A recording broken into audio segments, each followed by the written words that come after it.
Cerca Teleeuropa sul tuo Play Store o Apple Store e scarica la nostra app.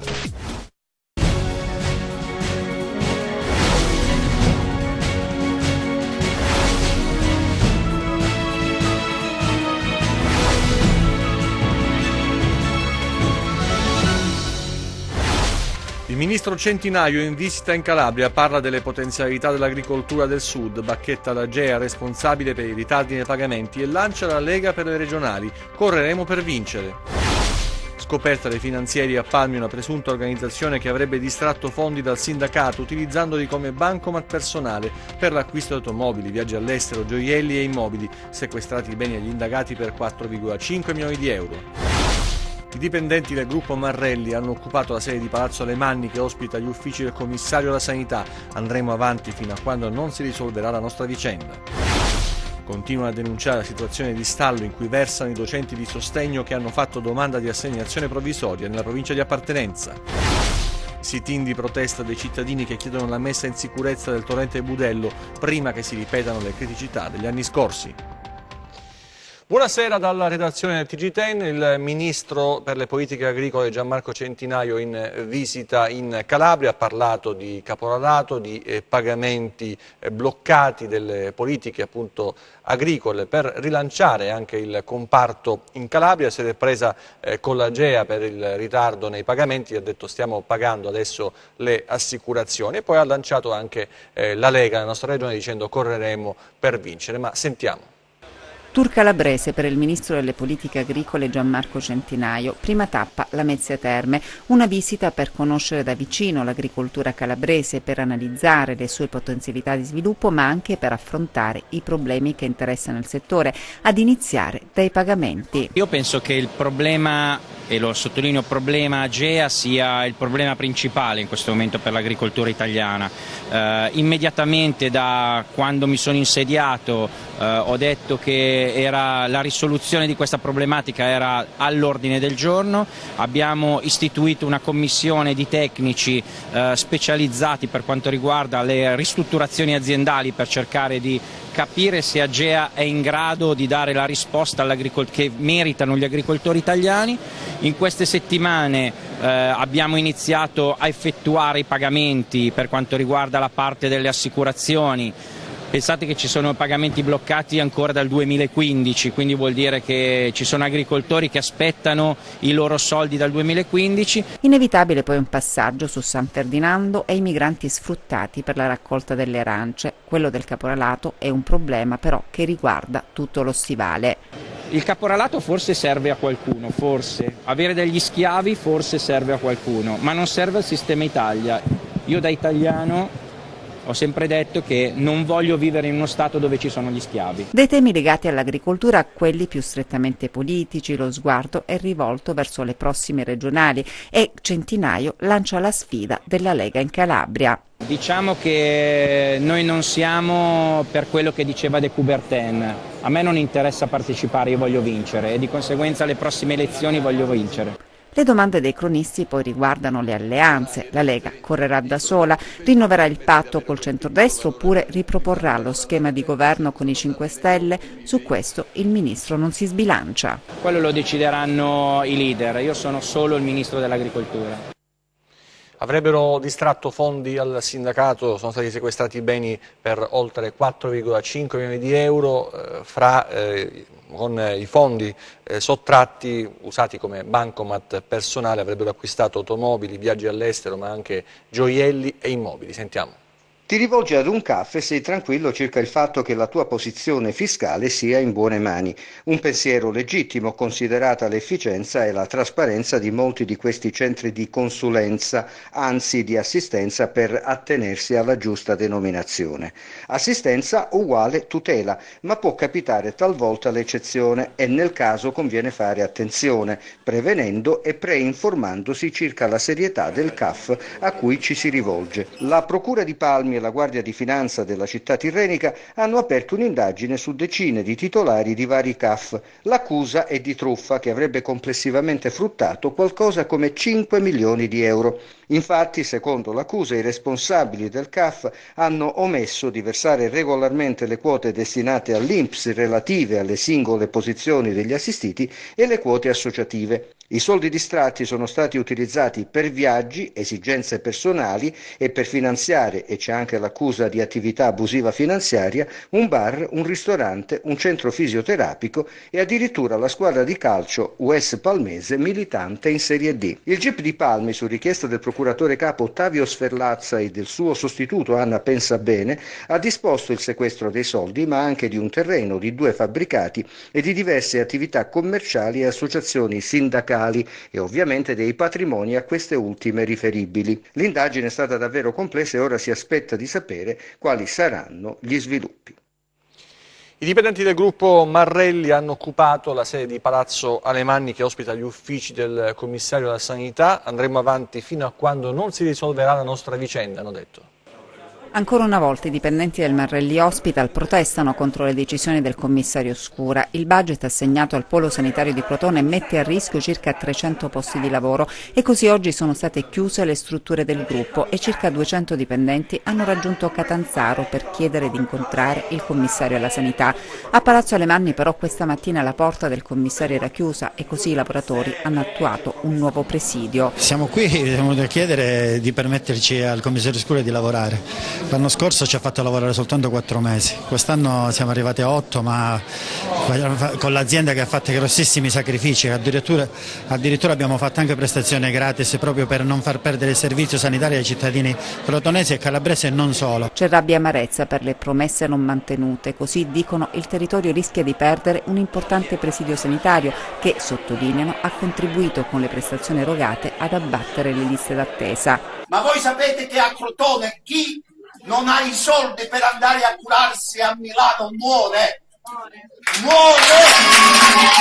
Il presidio a Palazzo Alemanni andrà avanti finché non arriveranno risposte certe da parte del commissario Scura. Siamo molto arrabbiati perché giornate perse di lavoro che sono praticamente il nostro pane quotidiano, ancora le risposte non arrivano. Siamo fortemente determinati, non ci spostiamo dall'ufficio, purtroppo come vede la porta chiusa è l'unica risposta che abbiamo ancora ad oggi.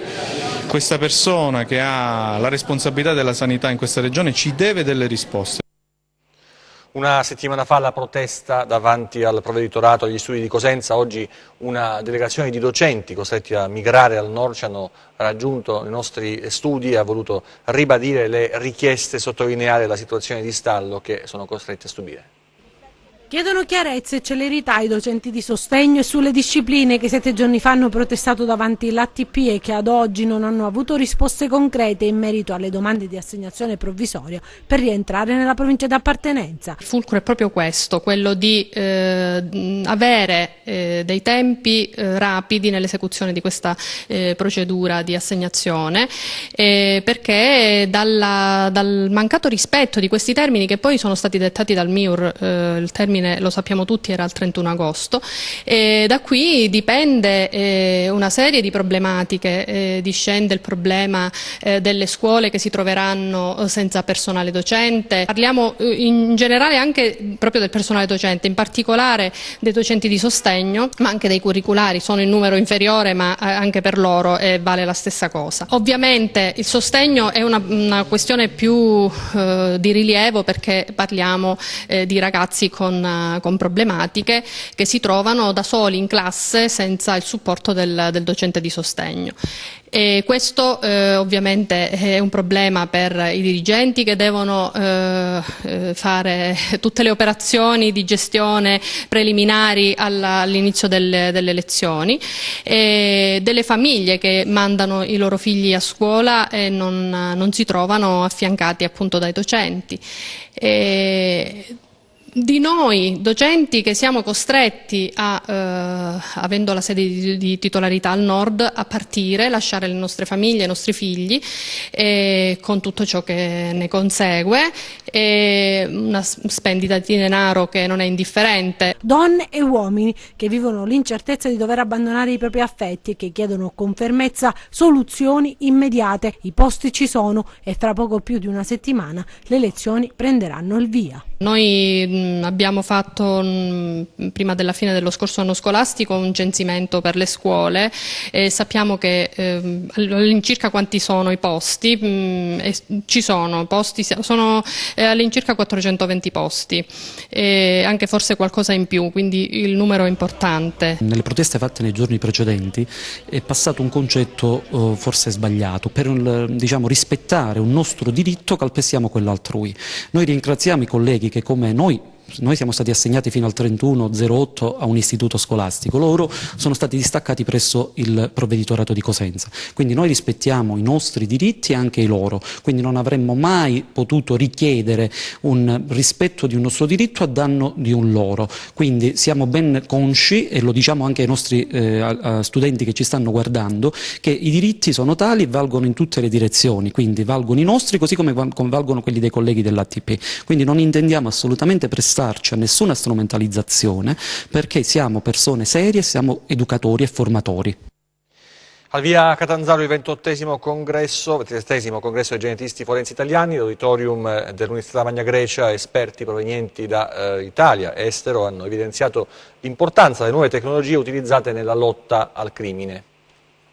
Riflettori internazionali accesi in Calabria grazie al 27° congresso dei genetisti forensi italiani, un evento unico a livello europeo, al via oggi a Catanzaro nell'auditorium dell'Università Magna Grecia, esperti provenienti dall'Italia e dall'estero, DNA e tecnologia, 2 strumenti per combattere il crimine, il titolo del congresso. Il DNA, la ricerca e l'analisi delle tracce è diventata fondamentale, diciamo con una sola parola la prova scientifica, però proprio perché è diventata così importante e così delicata è necessario essere accorti e soprattutto applicare sulla scena del crimine prima e in laboratorio dopo dei protocolli che ci mettano al sicuro che ciò che si fa effettivamente si ispira a quello che è la comunità scientifica di riferimento, perché considerando proprio che da tracce invisibili noi riusciamo a stabilire o meno la responsabilità, significa che effettivamente quella traccia è stata ben individuata, ben raccolta e analizzata,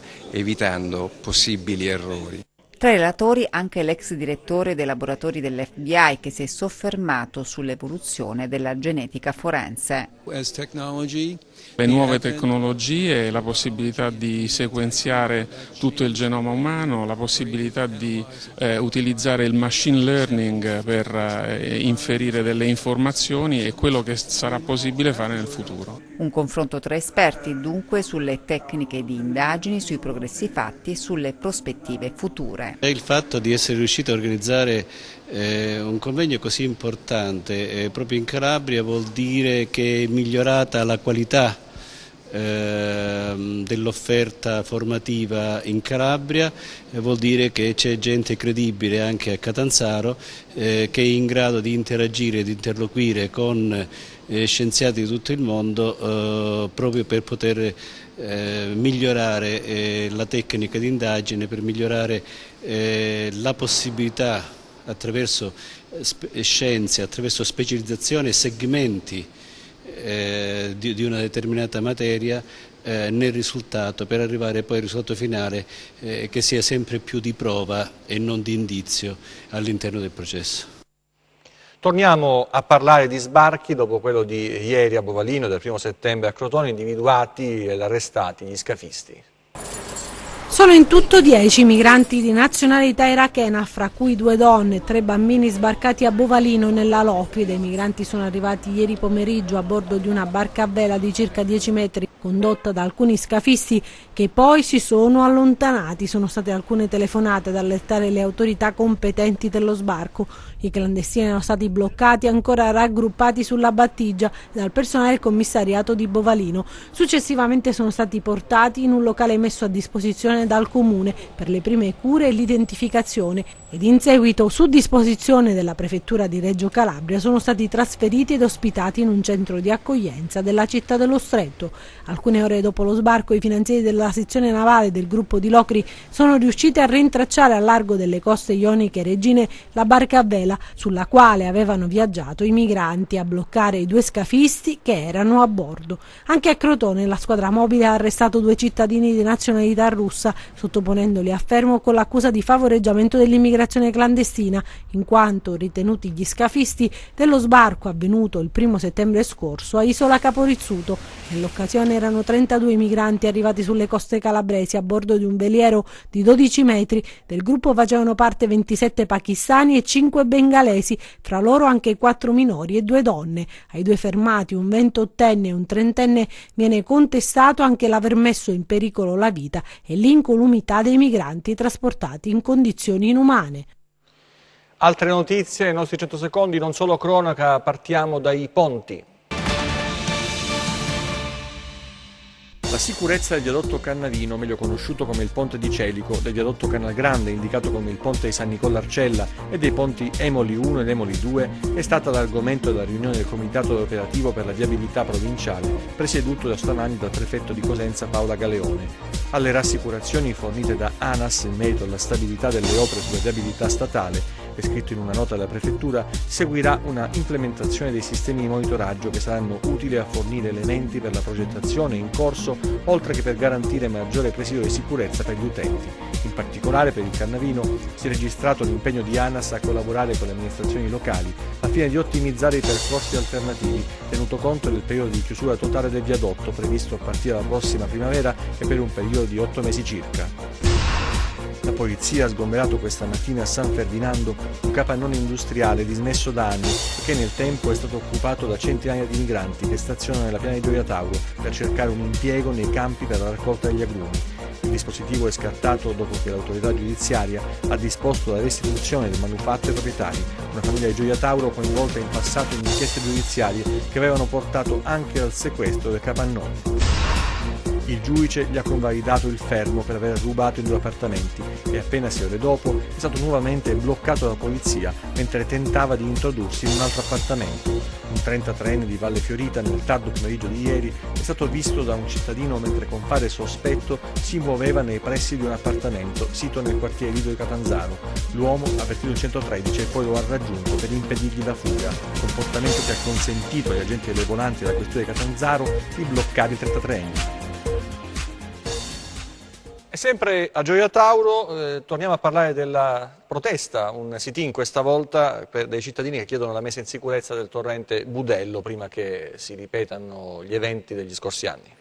Si è svolto nella serata di ieri il sit-in di protesta organizzato dai residenti del rione Fiume a Gioia Tauro. I cittadini hanno chiesto a gran voce la messa in sicurezza del torrente Budello per evitare quanto accaduto nel 2010, quando il fiume dopo forti piogge tracimò causando danni ingenti alla popolazione e alle abitazioni del quartiere. La richiesta principale è quella di un intervento immediato sulla pulizia dell'alveo, un sopralluogo del prefetto di Reggio Calabria per fargli capire in prima persona le condizioni in cui versa la zona e la richiesta alla Regione Calabria, che ha la competenza per i corsi d'acqua, di eseguire un intervento urgente e risolutivo su tutta l'asta fluviale del Budello. Da parecchi anni che ormai il fiume Budello è lasciato così, come vede.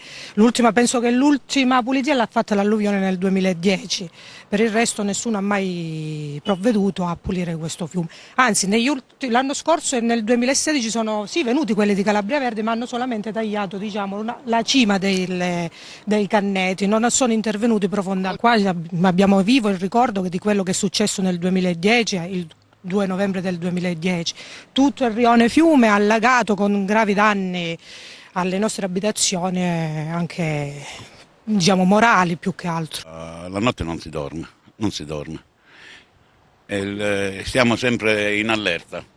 Poi chiaramente le condizioni del fiume, li vedete come sono, no? Non è che siamo in una giungla e chiaramente se dovrebbe arrivare nuovamente il maltempo, qua siamo veramente, oltretutto con quel ponte che hanno fatto di cemento armato, rischiamo tanto. Non ne possiamo più, sinceramente siamo ai limiti ora. Difficile, davvero difficile fare calcio a Nicotera. Nel prossimo servizio le condizioni del campo da gioco e dell'area circostante. Il campo sportivo di un paese è sempre un punto di riferimento per generazioni di ragazzi cresciuti tirando calcio di un pallone. A Nicotera, in particolare, ha significato passione, al punto che fu salutata con una soddisfazione la scelta di intitolarlo a Ciccio Lapa, storica figura di calciatore ammirato. Fatti che risalgono a molti anni fa, quando la squadra di casa mieteva successi nelle principali categorie dilettantistiche. Poi la crisi. La fine di una parabola sportiva, l'abbandono e l'incuria tra il disappunto tra chi identificava questo luogo quale momento di aggregazione sociale oltre che sportiva. Tra alti e bassi, tra riprese ed abbandoni, tra campionati giocati e stagioni senza calcio, il campo sportivo di Nicotera ha vissuto la stessa traiettoria di una città che da tempo procede verso il degrado. Le immagini raccontano con una drammatica eloquenza lo stato in cui si trova il piazzale del campo sportivo trasformato in una discarica a cielo aperto, onta ulteriore che offende non solo la memoria. Fatto ancora più grave è che la zona era stata ripulita pochi giorni fa in occasione dell'arrivo in città del capo della polizia Franco Gabrielli e così appena pochi giorni l'aria nei pressi del campo sportivo di Nicotera è diventata nuovamente un ricettacolo di immondizia, come un cimitero di ingombranti di ogni genere. Un atto di inciviltà che suona come un accanimento contro una città che sembra abbandonata a se stessa, con un comune più volte sciolto per infiltrazioni mafiose e una società civile che non riesce a uscire dall'apatia in cui sembra essere precipitata. È appena il caso di ricordare che ad ottobre i nicoteresi saranno chiamati ad eleggere il nuovo consiglio comunale dopo la lunga stagione commissariale, ma anche in questo caso indifferenza, abbandono, degrado sembra prevalere con questa discarica realizzata nei pressi di un luogo simbolico che fa da triste cartolina. Artigianato, enogastronomia, edilizia, arredamento, tutto quello che serve per gli sposi dal 27 al 30 settembre alla Fiera Campionaria del Mezzogiorno che sarà allestita a Cosenza presso l'area espositiva ex Carrefour di Zumpano.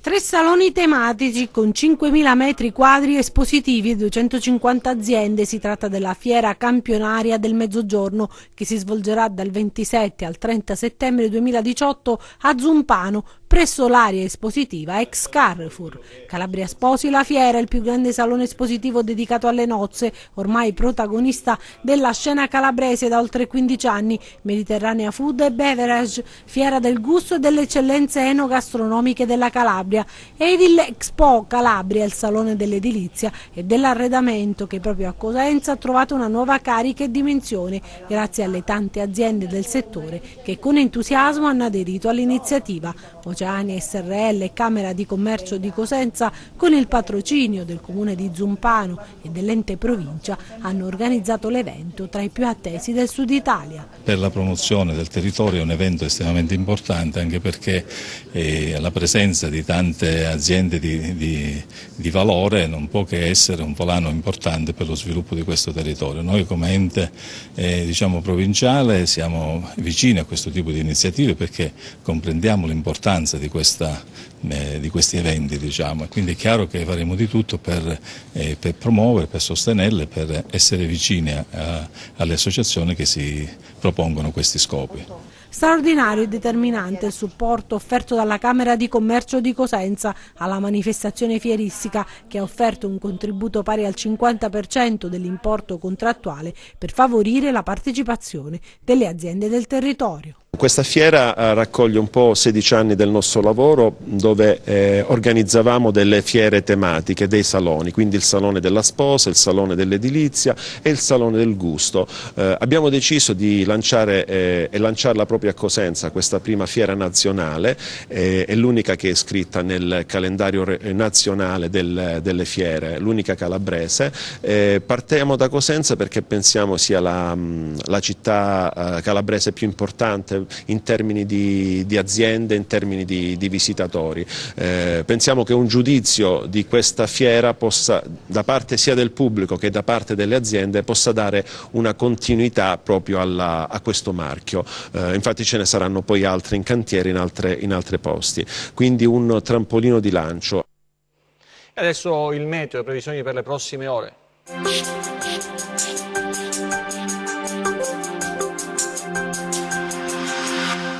Ben ritrovati da Meteo in Calabria. Si rafforza un campo anticiclonico sul Mediterraneo centrale, una struttura di matrice nordafricana in grado di riportare temporaneamente l'estate stabile sul nostro territorio. Le temperature tenderanno gradualmente ad aumentare, raggiungendo picchi di 33-34 gradi tra la giornata di giovedì e quella di venerdì. Diamo quindi uno sguardo al tempo previsto sulla Calabria per le prossime ore. Domani generalmente sereno poco nuvoloso al mattino, parziale aumento della nuvolosità di tipo stratiforme da sud potrebbe giungere sul settore centro-meridionale della regione, altrove sereno poco nuvoloso, temperatura in lieve aumento. Analizziamo lo stato di mari e venti, domani venti deboli di direzione variabile ovunque, mare calmo o quasi calmo l'Alto Tirreno e l'Alto Ionio, quasi calmo o poco mosso altrove.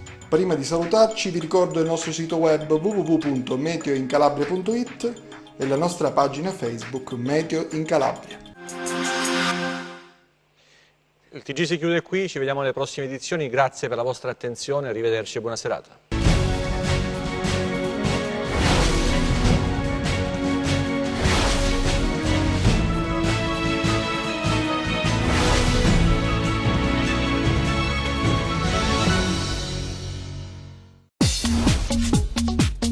Cerca Teleeuropa sul tuo Play Store o Apple Store e scarica la nostra app.